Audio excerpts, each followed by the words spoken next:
When struggling with anxiety, one of the symptoms you might be experiencing is panic attacks. These can occur unexpectedly at any time, or they can even happen in the middle of the night when you're peacefully sleeping. So in today's episode, I'm going to explain why nocturnal panic attacks happen and how you can overcome them so you can start getting a better night's sleep. Let's begin.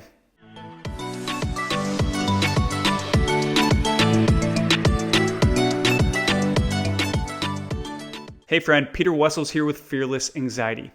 Before we dive in, I have a gift for you.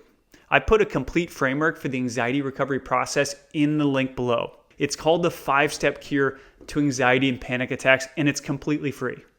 This guide is designed to help you navigate your recovery journey and get you back to feeling normal again. All right, so before anxiety, I never had trouble sleeping. In fact, I was always a very peaceful sleeper, and I'd tend to fall asleep almost as soon as my head hit the pillow.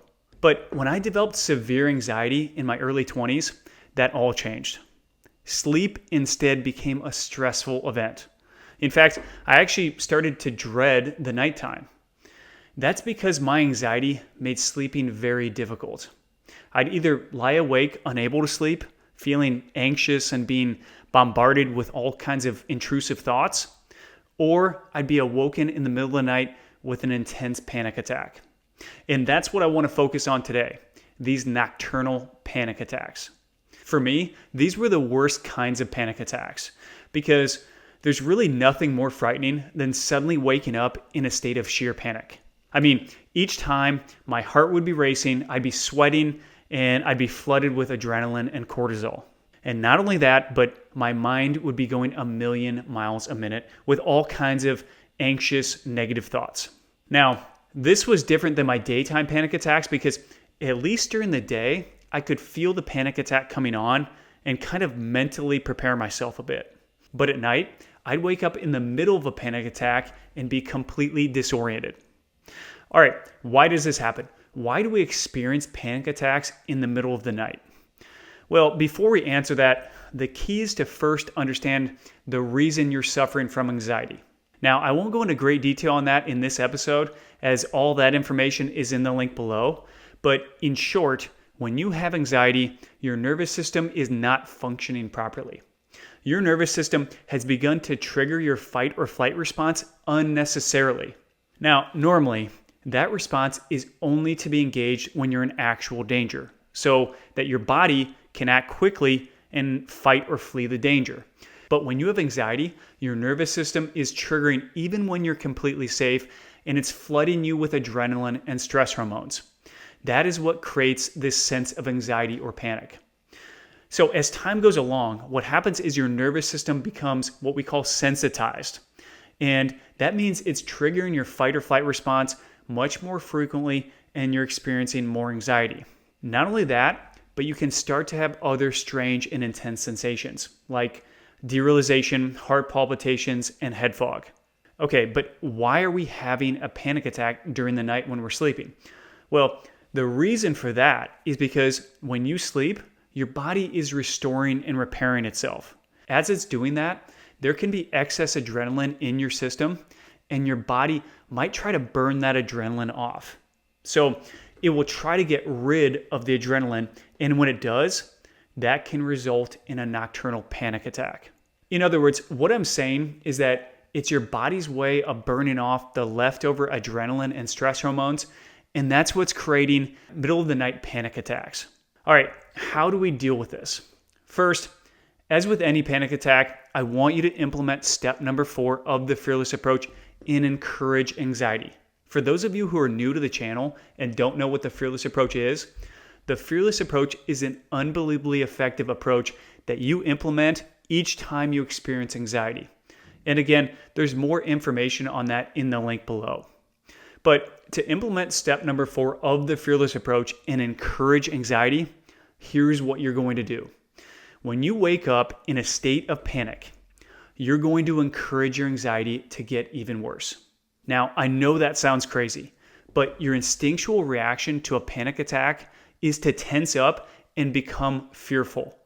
But that's the absolute worst thing you can do, and it is the completely wrong approach to a panic attack. So instead, what you have to do is repeat to yourself the following. Great, give me more anxiety. Give me even more anxiety. In other words, what you're doing is you're encouraging your anxiety to do its worst. And just so you know, this is the greatest psychological hack to panic attacks. Because when you are in a state of panic and you tell your brain you want more, it sends a signal that there's no real threat and that you're not in any actual danger.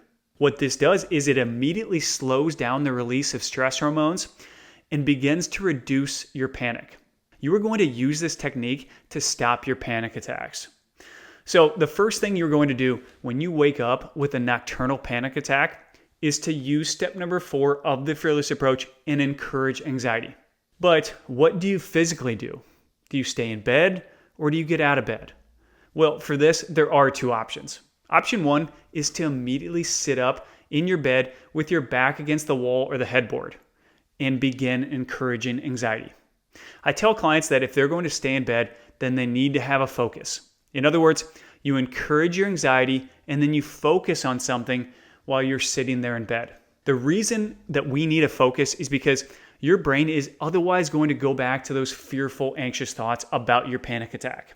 So what I typically recommend is having a book by your bedside as well as a small nightlight so that you can just pick up your book and start focusing on reading. Then just allow some time for the adrenaline to subside and attempt to go back to sleep. Alternatively, option 2 is if the panic is such that you feel the need to get out of bed, then I want you to immediately get out of your bed. Again, you're going to begin by encouraging anxiety. And then I still want your focus to be on a low stimulation activity, such as reading a book or doing maybe some gentle stretching. Once the intensity of the anxiety has reduced, then you can attempt to get back into bed and get some more rest. Now, with either option that you choose, remember that the primary goal is simply to get out of a panic and fear-filled state. Falling back asleep is actually a secondary priority. Because once you get out of the fearful state, we're going to gradually shift back into a relaxed state and be able to get back to bed.